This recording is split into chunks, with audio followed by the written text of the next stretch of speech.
This part will make or break an idea, and I don't see a lot of writers talking about it.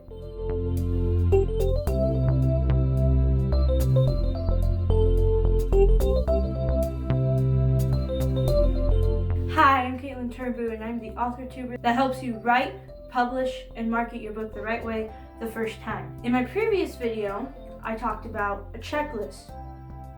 I have a checklist I made for you because not every idea is good enough for a novel, so you may not go past this stage. As you know, step one in the writing process is to get an idea. You have to have an idea in order to write a book. Well, I told you that I had a checklist coming up, and here it is, on whether or not your idea is good enough. If you can check about half of them, your idea has the potential to become a book.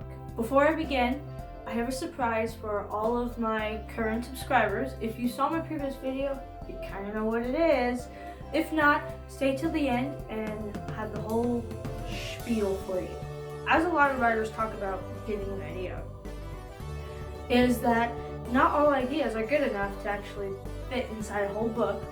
A lot of people talk about how there's like 70,000 words in a whole novel. It could be a novella, it could be a short story.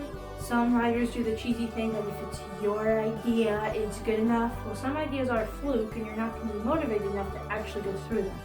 You're like, oh my gosh, this is a great idea one day, and then next you're like, that happens, and there's nothing really wrong with that. I've got lots and lots of those.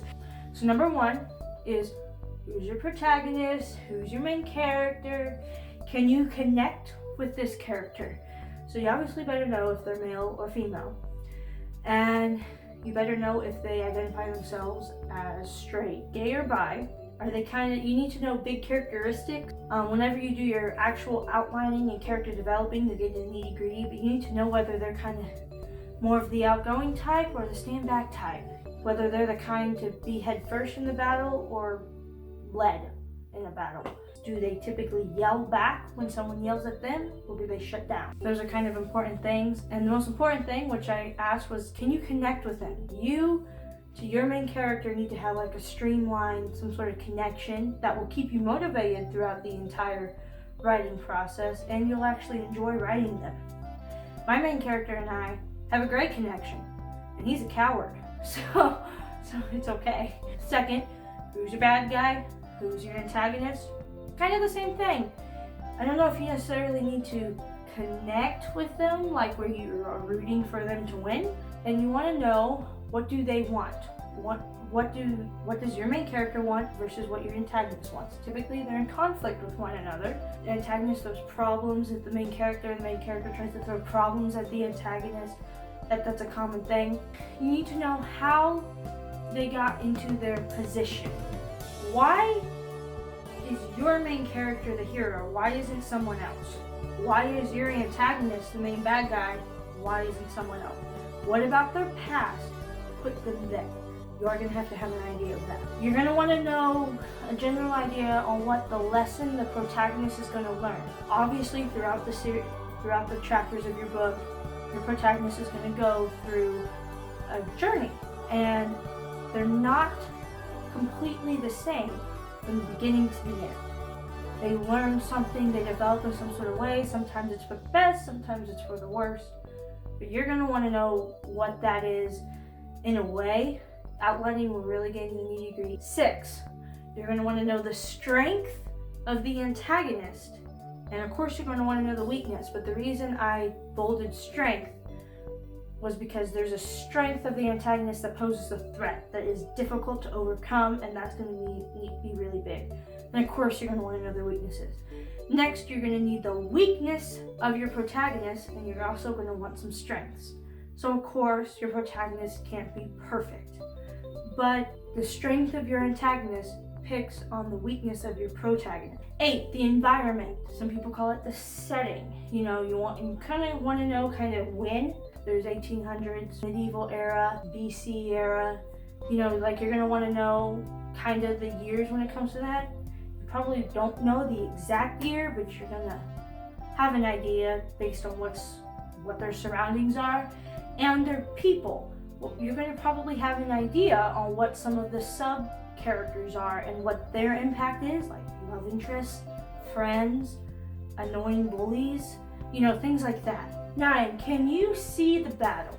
Now you may not necessarily have this when you come up with an idea, but for me, one of the first things I see is the climax when I come up with an idea. The battle, the big battle between bad guy and good guy. Not always the good guy wins, but typically you know ahead of time which one wins.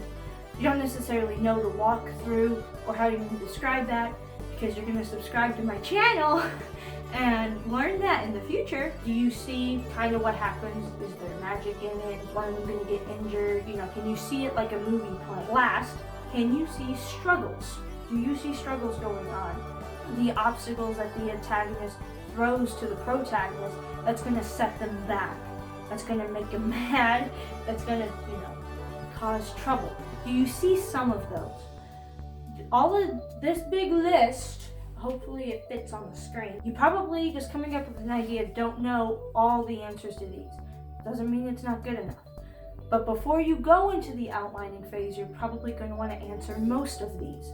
And you probably have a very general idea, but you can't give me specifics, which is okay. That is what the outlining / character developing is for.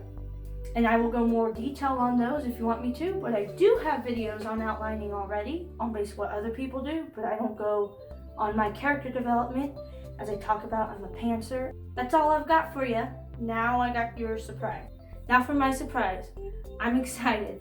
I'm giving away a $100 Amazon Visa card once we hit 1,000 subscribers. All you have to do to enter is click the subscribe button, like this video, and comment whether you think your idea is good enough for a book, and which section do you think you're going to need to work on in your outlining phase. Then you're done. Because this contest is a drawing that's going to be chosen at random, go ahead and go on my other videos and like and comment to their questions, because that will just give you better chances to win. So that's all I got for you. Don't forget to actually like and subscribe because you liked this video, right? I hope it wasn't too boring. That's all I got for you.